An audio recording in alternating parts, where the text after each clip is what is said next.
Hello! In this video I will build a subwoofer and I will use the Dayton audio. It's a 10-inch reference HF high fidelity driver. So it's the RSS265HF and it's a 4 ohm load, the impedance. So I will make it matching my speakers in the main house. I will use the pine wood, not pane wood I hope, pine wood, and I will use some MDF I will find from the shop, and I hope it's going to be amazing, and I'm pretty sure it will. Alright, hello guys. I know that I promised you the test video of the Amiga speakers a long time ago. I think it's several months already what I have been testing them out, and you have to wait a little bit more to get a decent test because it has been a little bit more difficult thing than what I was hoping for. So if you didn't follow me from the first, my goal was to get really nice 2-channel speaker system for listening music mostly, and also something else, but mostly for the music. And I didn't want a subwoofer, so I built those Amiga speakers with a pretty nice bass. It goes to 35 Hz or something in F3. So I was thinking it's enough, and okay, it's mostly enough. Most of the music what I'm listening, rock music and stuff like that, they're like perfect, and especially in the high volume, it's really good. But then there is some music, you know, it needs that low frequency that you can really get into that songs. Long thinking to buy a 15-inch Dayton classic woofer because I could find it in 8 ohms like 100 euros and it's pretty cheap. But then I was thinking the main goal is to have really high fidelity sounds. So maybe that woofer is not good enough, and I'm going to disappoint, because I don't want high bass, I want good bass and with the music, not like movies where it's explosions and shit. I was circulating with a lot of different subwoofers, but eventually I did order Dayton Audio 10-inch reference high fidelity 4 ohm subwoofer, and my guess is that is enough. If I can place it in a nice place, I can get room gain, and I have a little bit overkill amplifier for that, so the room is small. I'm pretty sure it's going to work. But if not, I have an option that I can make one more someday, have 2 subwoofers. So I have plans. And if it's really not enough, I can move that downstairs to my computer listening, because we are using that a lot with the movies. So it's nice to have a better bass there also. That is my plan. So I can show you more and tell you more about the subwoofer when we go down. Alright, I have one old shed here, and here should be some pine wood, I hope. But I think some of you are maybe thinking that why I am building these speakers myself, or why I'm not just buying them from the store and maybe order them to my home, and it's much easier. But yeah, there's actually three reasons behind this. First of all, I want to have some how you say, really like special speakers in the listening room, that they are like special made for it, and not like now they have a pine wood, and they have the same gray color in the walls, so they really match up the room, and I can't find that anywhere. And I actually find out that most of the speakers and especially the subwoofers I can find from the stores, they look really ugly, and they are I don't know, they are just not my style. And not only that I can choose the colors and the materials and the sizes, I have much more options to choose from, and I can find the right drivers, the tweeters, and the whole constructions, what kind of crossovers and speakers I want to have. So that's maybe one of the biggest reasons. Main reason is that I just love building stuff, and I'm building the furniture and renovating the house, so why not to build the speakers too. And one really nice reason is also that I get more value for the money. For example, this subwoofer, I have one subwoofer upstairs and one in the chicken house, and they are a little bit like the cheaper ones, but they're actually more expensive than the one what I'm building today, and they are not good enough for the music. They're not just not there. They're making a big bump in the 40-50 hertz. They are humming a lot and making some weird low voices, but it's not that kind of thing what I need with the music. So that's that. Let's go inside here. So this is one of my treasure boxes.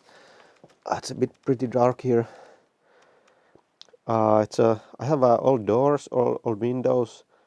Actually, this nice workbench I made for my previous house.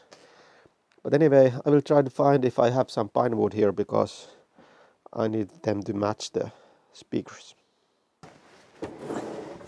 Alright, I did find actually. I was first thinking this is not good, but I don't know, some old furniture, and I was thinking they have the seams here that it's not good, but actually this is going to make my job a lot easier, because I have two panels already. I have to measure, maybe they are, I don't know, it could be wide enough, or then I glue those together and just plane the stuff to flush. Yeah, this is going to make my job actually much easier.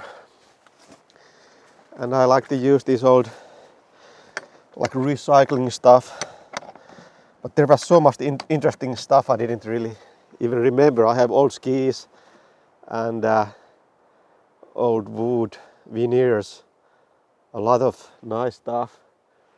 I will actually use them later, but this is going to make my job easier.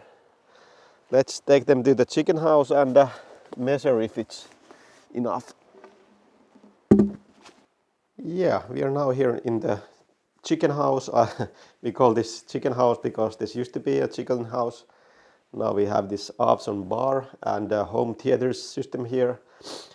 And there I actually have the Polk audio. I can't remember the model, but some 12-inch subwoofer, and it's okay for the movies, but I don't really like it with the music. But anyway, I will take these boys here to dry, because they have been outside in the shed, of course.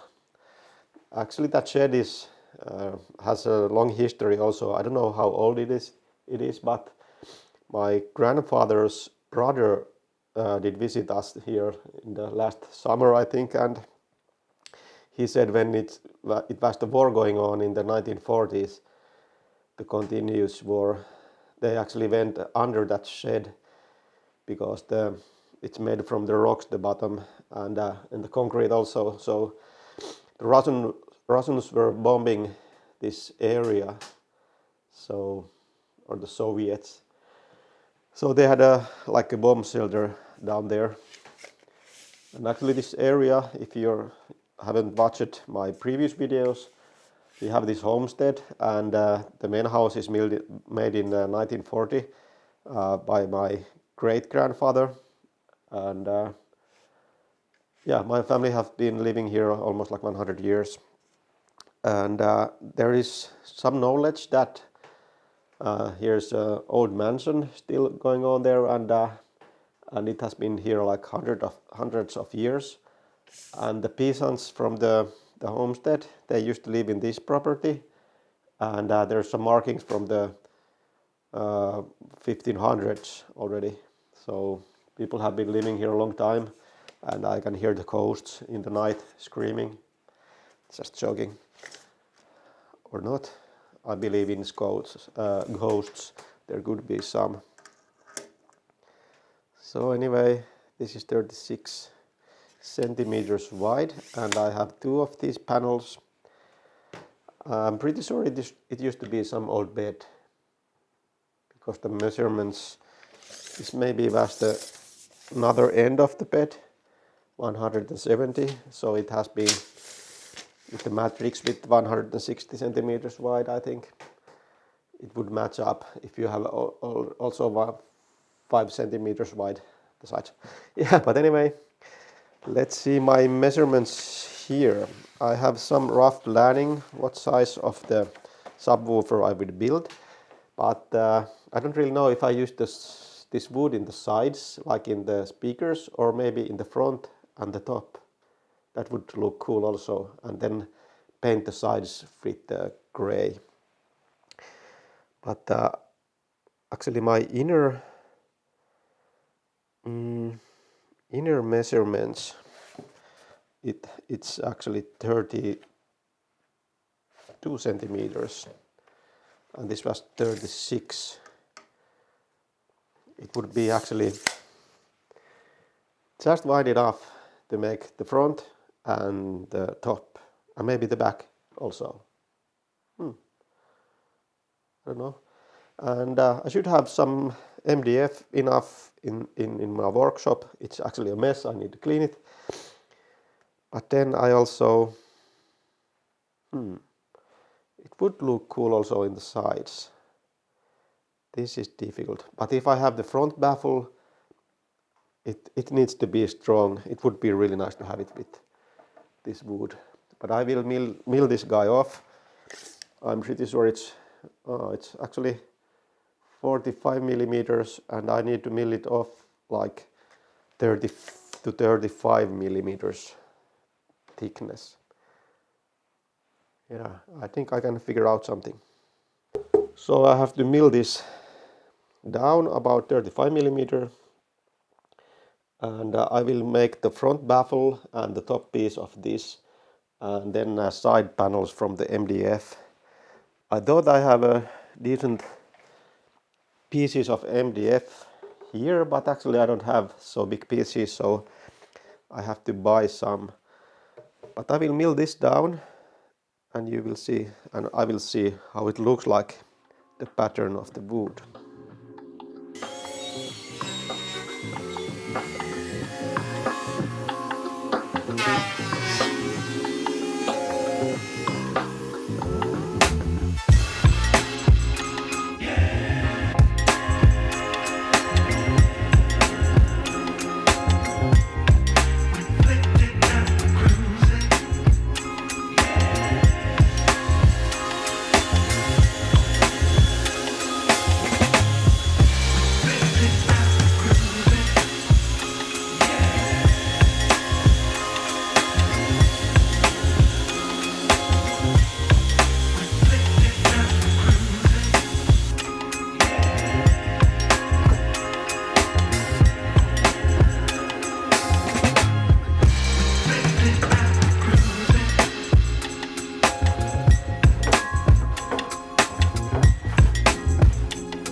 Alrighty,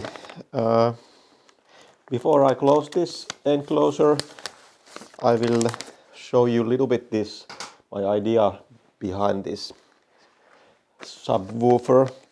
So the box size is it's 69 liter inside. If I count the volume in this area where you should count it, then I have to exclude the braces and the subwoofer and some stuffing what's coming inside here. This vent, what is going here, it's not counted in the enclosure. And as I said, it's a vented subwoofer. So the driver itself, it will come here. I haven't made the hole yet there. But anyway, it's a vented and it's a L-shaped vent. And I can tell you a little bit behind the design why I chose to have this L side of vent. And I have some measurements actually here because I can't remember anything. So this is square size vent. I can show you from the front here. The size, if you watch from the front, it's like 4 centimeters high, and it's 32 centimeter wide, and the length is 75 centimeters. So if I measure it here from the middle of the vent, this side in the middle, and here, stopping in here, then it's the 75 centimeters. And that is how you tune up the box. So now it's tuned up for about 25 Hertz, actually 25.5 Hertz, but it will give in F3, so like 3 decibel down from the zero line, it will still give us about 22 Hertz, so it's getting really low, and that's a really nice thing. It will have a small hump in about 40 Hertz, and it's because the plate amplifier, it has a built-in integrated hump in that frequency. But it was so cheap and so much power, so I choose to take that one anyway. But yeah, the reason for this thing is that there's usually some issues with these vented subwoofers, and some people say that they can hear the sound from the air going in and out here. And that airflow in this design, it's like in the peak it's 15 meters per second. So the subwoofer is going to pump here, and the air is flowing actually like back and forth in that speed when it's the maximum power. I think I will never use it, it's so loud, but that's the like peak what it's going to have. And I made some research, and I tried to investigate what's actually the maximum what you want to have here. And some people said it's 17, 15, something like that. Maybe there's some other issues including also, and it's not only with that measurement. But anyway, this is going to peak up in 15 meters per second, and that is about 40 kilometers per hour. If you can want to change it, you have to apply it by 3.6, then you can have that. But anyway, sometimes you see that there's pipes, like round holes, what's the vented thing, and if was only one tube, like it's round diameter, and it was 6.8 centimeters in the diameter, then it's going to be really loud, and it have to be really long to tune up so low frequency, and it's not really doable.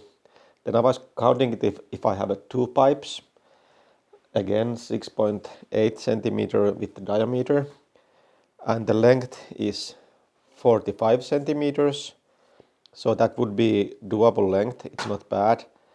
But port peaking is 30 meters per second, so that will make the port chubbing, so that horrible noise people are afraid of. And you can hear that in the cheaper subwoofers when they are really cost effective, so they don't mind about this port shuffling thing. They just want to make a cheap subwoofer what can produce low noises. But anyway, for example, if I put 4 of those tubes there, then it's only 13.5 meters per second, and that would be nice. But the tube length is 92 centimeters. So I would have 4 pipes here, really big ones, and almost 1 meter inside the closure. So that would make the box really big, because they are getting away from the the box size, and really difficult to build. So that's the reason why I have the L shape hole here. So you can see it's not completely straight. It's 4 centimeter from the hole coming out, but it's a little bit getting bigger here and here. I a little bit raised this one, I was thinking it's maybe better, I don't know. In real life, I don't think it doesn't matter. Then I made this one bracing here, so when the subwoofer is getting really big waves, it's going to hit this back wall. This front wall is almost like 4 centimeter, the front baffle, so it's sturdy, and I have back wall here, and you can see one more bracing back down there, so it's really sturdy. I will do one more bracing here in the middle, just putting like one piece of wood sticking this way, so it will help that these bigger panels are not resonating this way. And a lot of times you can see that people put the plate amplifier sticking inside here, and it would be nice to cooling the plate amplifier, so the air going here, it will cool it down. But the amplifier is so big, so it would come all the way inside here, and then it will interrupt the airflow in this guy. And also I have been thinking that it's going to leak some air, and you know, people are like putting round edges to the braces and everything, and then you have a plate amplifier what has straight edges and all kind of things there, and it can affect the sound there. And also this is much more sturdier. So now actually I have a brace here and also in here, so this back wall, it's not going to move at all. You have to remember that I glue one panel here also, so it's going to lock down all these panels here. So it will be really sturdy. Let's see if I have some other stuff in here. Yes, the cone excursion. It's going to peak in the 140 watts, and the amplifier is rated in 300 watts. So if I give it more than 140 watts, it will destroy itself, because the X max is going to be too much. So I don't think I will really play this so loud so much. It's not usually my style. I want to listen music, and I don't like to listen music too loud. And if you know how much power actually that kind of, it's the Monaco SAM 300D plate amplifier is going to give. It's rated 300, but I think it's not going to be that much. And the subwoofer is going to be 4 ohms. 4 ohms load. But anyway, I can turn this a little bit. So I don't have the hole for the driver yet, but here you can see the vented hole in the front, and the driver will come here. So I will have the wood in the front, in the top, and I will paint gray paint as the same color as my speakers. But it's the opposite thing. The speakers, I had the gray front baffle and the top, and then I had pine wood side panels. So this is the opposite, to have something nice. And it's already really heavy, so I hope it will be about the quality. So back here I have the hole for the plate amplifier already. Then I have a hole here in the downstairs, and also a hole here in the top. So it's a little bit that I want that to have the plate amplifier vented. I was asking this in the Facebook group because I don't know how much it's going to make heat. I have the SMSL Class D amplifier for the speakers, and it doesn't warm up at all when I listen to music. But maybe this is different, who knows. But anyway, my idea is when this is getting warm here, you know, the warm air is going up, so it's going to release from the up here, and it will get colder air from down here. I don't know if it works, but I don't think it's going to make any harm. And that is basically it. My next step is that I will maybe do the hole for the speaker. I don't have it yet, or the subwoofer. So I hope, I'm pretty sure that the Dayton audio, the information in their website is accurate, so I can do that already. Then when I have that ready, I will vacuum all the dust out from here. I will put the one bracing in here and I can glue this one up, and then it's time for the body work.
All right.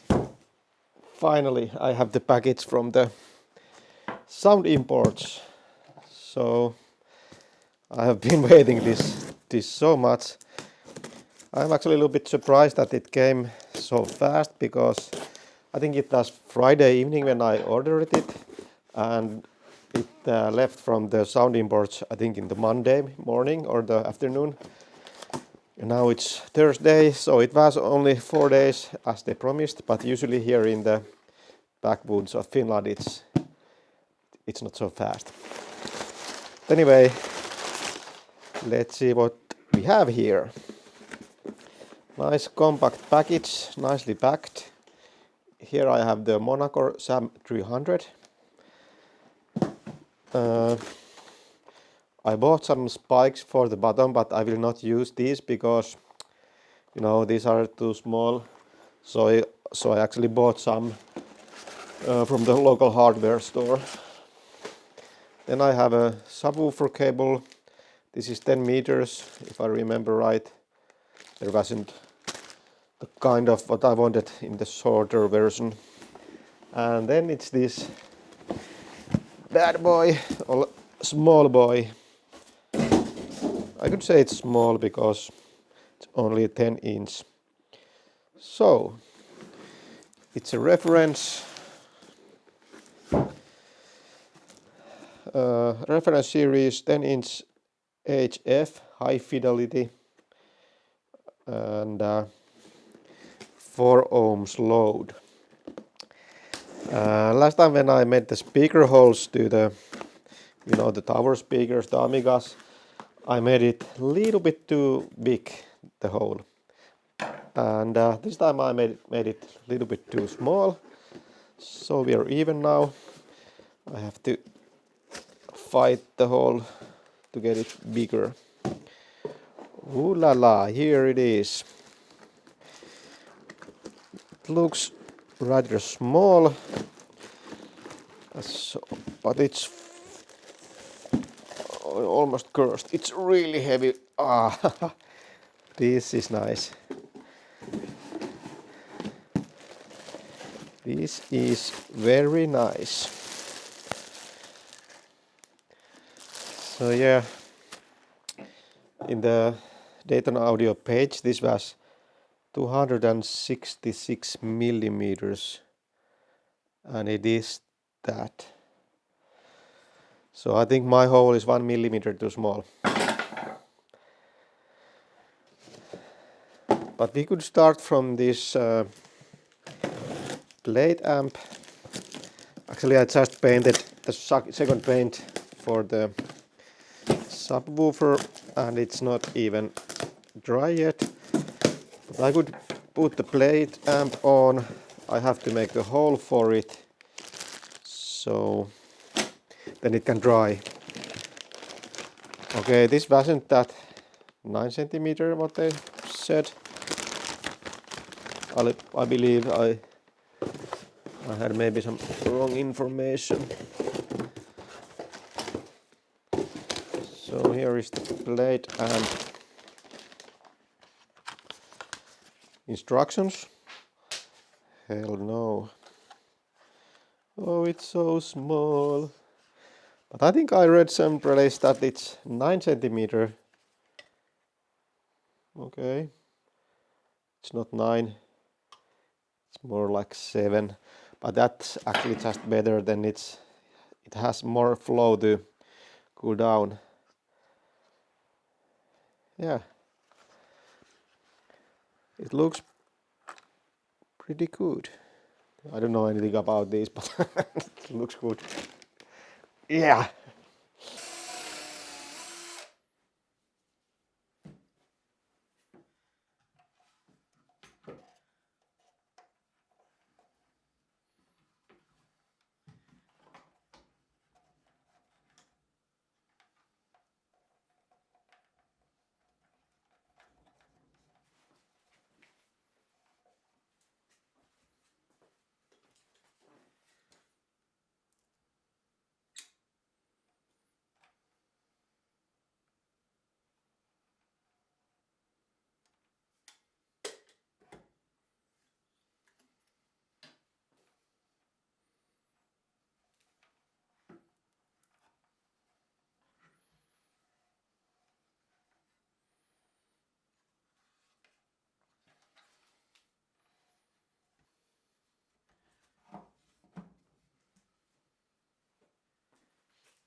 finally this is happening. I have the subwoofer ready, it's connected, and I have actually been listening it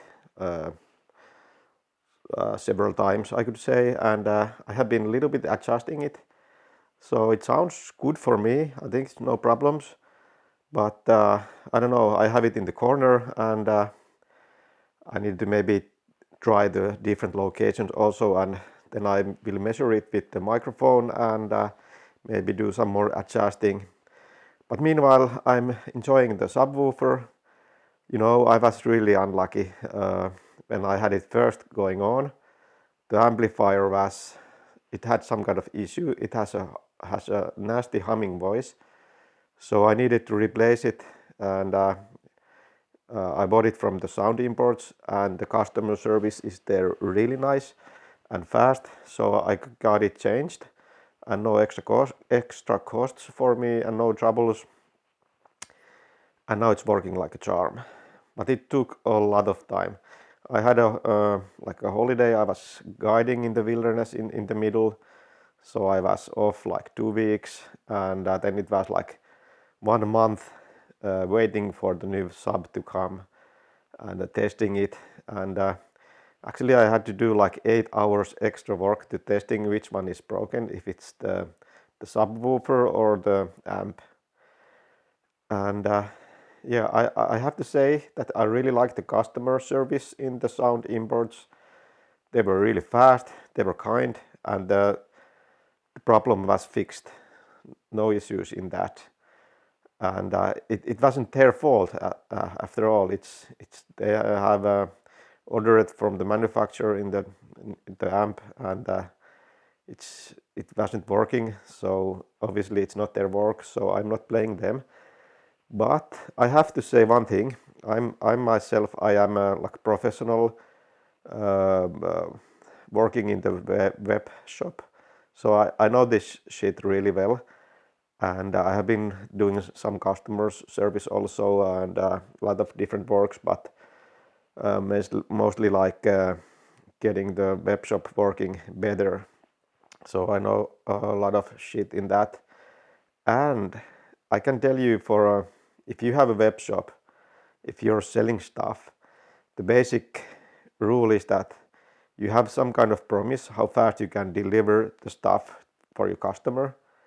You have the payment they're paying, and they should get that stuff working inside that timetable. And that's the basic how you're working. It's the really basic stuff. If that's not working, then you're in troubles. But if you want to improve your stuff, then you can make it faster, you can have a better customer service and all kind of more stuff there. But the basic is, when you order stuff, you get it in time, and it's working.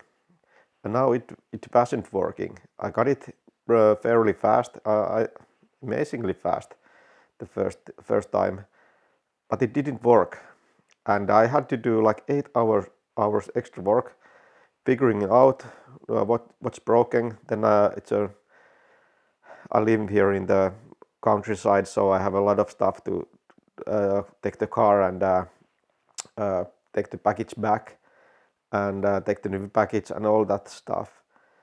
And then you have to compensate when you're selling stuff and it's the basic thing is not working. You have to make something that the customer is happy again.